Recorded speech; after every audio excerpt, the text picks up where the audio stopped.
Hello everyone, welcome to our Pariksha Gaon. NCERT 10th class की mathematics में हम वन बाय वन एक्सरसाइज को solve करते हुए चल रहे हैं। आज हमें एक्सरसाइज 1.2 का 6th क्वेश्चन सॉल्व करना है। तो इसको अटेम्प्ट करने से पहले आप अपने चैनल परीक्षा गांव को अगर सब्सक्राइब नहीं किए हैं तो जल्दी से सब्सक्राइब का बटन प्रेस कर दीजिएगा और ज़्यादा से ज़्यादा शेयर करिएगा और लाइक करिएगा। ओके, तो एक्सरसाइज 1.2 का 6th क्वेश्चन आज क्या कह रहा है उसको देखते हैं कि व्याख्या कीजिए कि 7 इंटू 11 इंटू 13 प्लस 13 और 7 into 6 into 5 into 4 into 3 into 2 into 1 plus 5 भाज्य संख्याएं क्यों है। इसकी हमें क्या करनी है, व्याख्या करनी है, मतलब इसको एक्सप्लेन करना है। तो सबसे पहले हम क्या करते हैं, फर्स्ट संख्या को कंसिडर आउट करते हैं। पहली संख्या हमें क्या गिवन है, 7 इंटू 11 इंटू 13 प्लस 13। इसको हम और कैसे लिख सकते हैं, आप देख रहे हो बीच में आपका प्लस साइन बना है और यहाँ पे आपका मल्टीप्लिकेशन हुआ है और यहाँ पे आपका 13 है। इस मल्टीप्लिकेशन और इस 13 में क्या कोई आपको कुछ कॉमन, कुछ समानता नजर आ रही है? एग्जैक्टली तो आप कहोगे कि प्लस के इधर भी हमारा 13 प्राप्त हो रहा है, मल्टीप्लिकेशन में 13 प्राप्त हो रहा है, और प्लस के जब हम राइट हैंड साइड जा रहे हैं तो वहां पे भी आपको 13 प्राप्त हो रहा है। तो हम कह सकते हैं कि यहां से हम 13 को कॉमन ले सकते हैं। इट मीन्स 13 हमारा समान होने के कारण 13 को हम ब्रैकेट के बाहर ले सकते हैं और बाकी जो हमारा बचेगा उसको हम ब्रैकेट के अंदर ला सकते हैं। तो बाकी जब हमने 13 को बाहर ले लिया तो बाकी हमारा क्या बचेगा ब्रैकेट के अंदर, तो 7 बचेगा इंटू 11 बचेगा इंटू 13। जब हमारा बाहर हो गया तो यहाँ पे 1 हो जाएगा और प्लस यहाँ पे हमने क्या कर लिया, 13 को बाहर ले लिया तो यहाँ पे भी हमारा क्या हो जाएगा, 1 बचेगा। इट मीन्स 13 यहाँ पे हो जाएगा।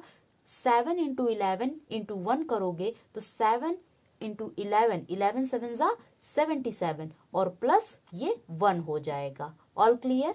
ओके, तो हमारा ये 13 फिर से लिख देंगे और 77 प्लस 1 करोगे तो आपको क्या मिल जाएगा, 78 मिल जाएगा। All clear? ओके, अब हम यहाँ पे 17 को यदि देखें तो 17 हमारा क्या है, एग्जैक्टली ये हमारा एक प्राइम नंबर है।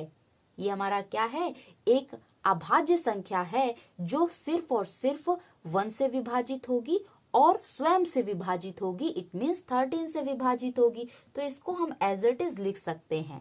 लेकिन यहाँ पे 78 जो है वो हमारी एक भाज्य संख्या है, एक कंपोजिट नंबर है, क्योंकि इसके 2 से ज्यादा फैक्टर्स हो सकते हैं। कौन कौन से फैक्टर्स हो सकते हैं, फटाक से हम इसका एलसीएम अगर निकालें तो हम क्या कह सकते हैं, वह छोटी से छोटी अभाज्य संख्या जो इसको विभाजित कर दे तो वो है 2। 2 3 जा क्या हो जाएगा, 6 हो जाएगा, 1 7 हो जाएगा और 2 9 जा 18 हो जाएगा। नेक्स्ट हमारे ये 3 से चला जाएगा, 3 1 जा 3, 3 3 जा 9 हो जाएगा और फिर ये 13 से चला जाएगा, 13 1 जा 13। इट मीन्स हम 78 को किस रूप में लिख सकते हैं, 2 इंटू 3 इंटू 13 के रूप में लिख सकते हैं। तो इस प्रकार से हमने क्या किया, 7 इंटू 11 इंटू 13 प्लस 13 को हमने क्या कर दिया, इस फॉर्म में लिख दिया, इस प्राइम प्रोडक्ट्स के फॉर्म में, इस अभाज्य गुणनखंडन के रूप में हमने इसको प्रदर्शित कर दिया।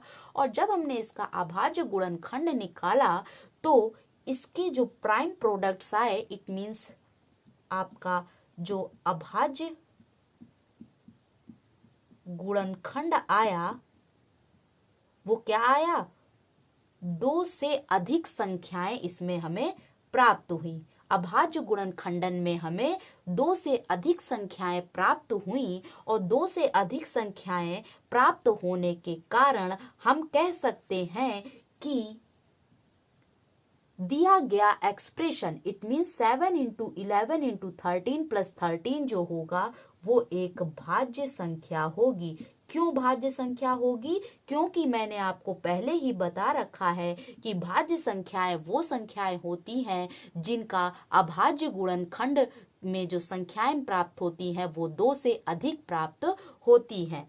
एक जैसे कि हमने 14 जो लिया था, इसमें हमने क्या बताया था कि ये हमारा 14 से भी विभाजित हो जाएगा, 1 से भी विभाजित हो जाएगा, इसके अलावा ये 2 और 7 से भी विभाजित हो जाएगा। इसके जो प्राइम प्रोडक्ट्स हमें प्राप्त हो सकते हैं, इसके हमें अभाज्य गुणनखंडन में जो संख्याएं प्राप्त हो सकती हैं वो 2 से अधिक प्राप्त हो सकती हैं। इस वजह से ना 14 हमारा एक अभाज्य संख्या हुआ। तो इसी प्रकार से हमारा इसका जब हमने प्राइम प्रोडक्ट्स किया, इट मींस अभाज्य गुणनखंडन किया, तो हमें 2 संख्याओं से अधिक संख्या प्राप्त हो रही है। इस वजह से ये हमारा एक्सप्रेशन जो होगा वो एक अभाज्य संख्या ही होगा। All clear? ओके, तो अब हम इसी तरह क्या करेंगे, नेक्स्ट जो हमारा इसका पार्ट है उसको भी हम सॉल्व करेंगे। नेक्स्ट पार्ट में हमारा क्या दिया था, 7 × 6 × 5 × 4 × 3 × 2 × 1 +5। यहाँ पर हम प्लस के इस साइड जाएं तो हमारे प्रोडक्ट्स दिखाई दे रहे हैं और प्लस के इधर जाएं तो हमारा 5 दिखा रहा है। प्लस के इधर क्या 5 है? एग्जैक्टली तो 5 है। प्लस के इधर भी 5 है, तो पहले की तरह यहाँ पे भी हम क्या कर लेंगे, 5 को कॉमन ले लेंगे। तो ब्रैकेट के अंदर हमारा क्या बचेगा उसको हम नोट डाउन कर लेंगे। 7 × 6 × 4 × 3 × 2 × 1 बचेगा और प्लस 5 हमने ब्रैकेट के बाहर ले लिया है, तो यहाँ पर क्या बचेगा, एग्जैक्टली 1 बचेगा। All clear? अब हम क्या करेंगे, 5 को बाहर ही रहने देंगे। यहाँ पे जो प्रोडक्ट है इसको हम क्या कर लेंगे, मल्टीप्लाई कर लेंगे। यदि आप इसका मल्टीप्लाई करोगे तो आपको 1008 प्राप्त होगा और प्लस ये आप क्या कर दोगे, 1 लगा दोगे। अब आपका क्या हो जाएगा, 5 इन ब्रैकेट में क्या आ जाएगा, 1009 हो जाएगा। पिछली कंडीशन की तरह यहाँ पे भी हमारा 5 जो होगा वो हमारा क्या होगा, एक प्राइम नंबर होगा। इट मीन्स एक अभाज्य संख्या होगी जो सिर्फ और सिर्फ 1 से विभाजित हो सकती है और 5 से विभाजित हो सकती है। वहीं 1009 जो होगा ये भी हमारा क्या होगा, एक अभाज्य संख्या ही होगी। ये भी एक क्या है, अभाज्य संख्या। इट मीन्स प्राइम नंबर ही है, क्योंकि यह सिर्फ और सिर्फ स्वयं से विभाजित हो सकता है और 1 से विभाजित हो सकता है। ये दोनों ही हमारी क्या हो गई, अभाज्य संख्याएं हो गई। तो अब हम क्या कह सकते हैं कि ये जो दिया गया हमारा एक्सप्रेशन है वो एक अभाज्य संख्या का है? बिल्कुल नहीं, ये हमारा दिया गया एक्सप्रेशन अभाज्य संख्या का नहीं होगा।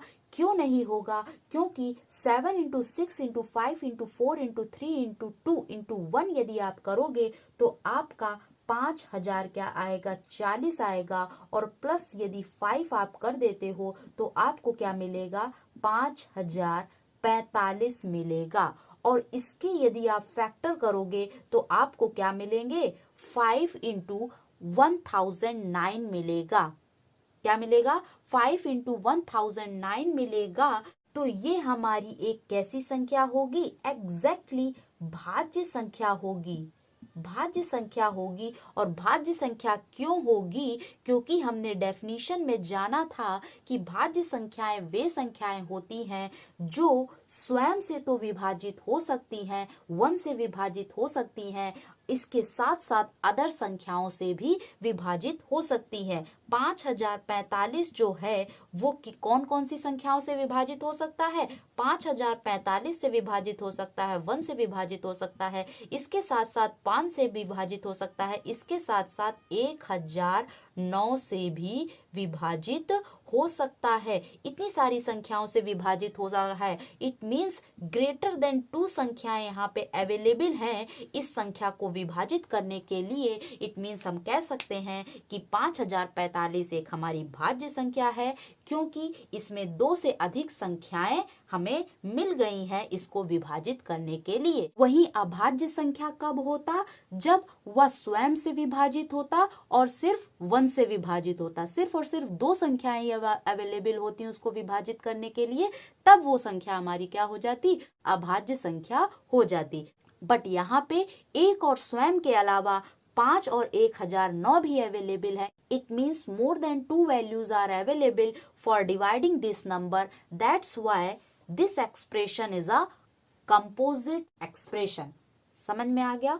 तो इस प्रकार से हमने प्रूव कर दिया कि ये दोनों ही हमारे एक्सप्रेशन जो हैं वो हमारी भाज्य संख्याओं के हैं। All clear? ओके, तो अब हम एक्सरसाइज 1.2 के 7th क्वेश्चन के साथ नेक्स्ट लेक्चर में मिलेंगे। आज के लिए इतना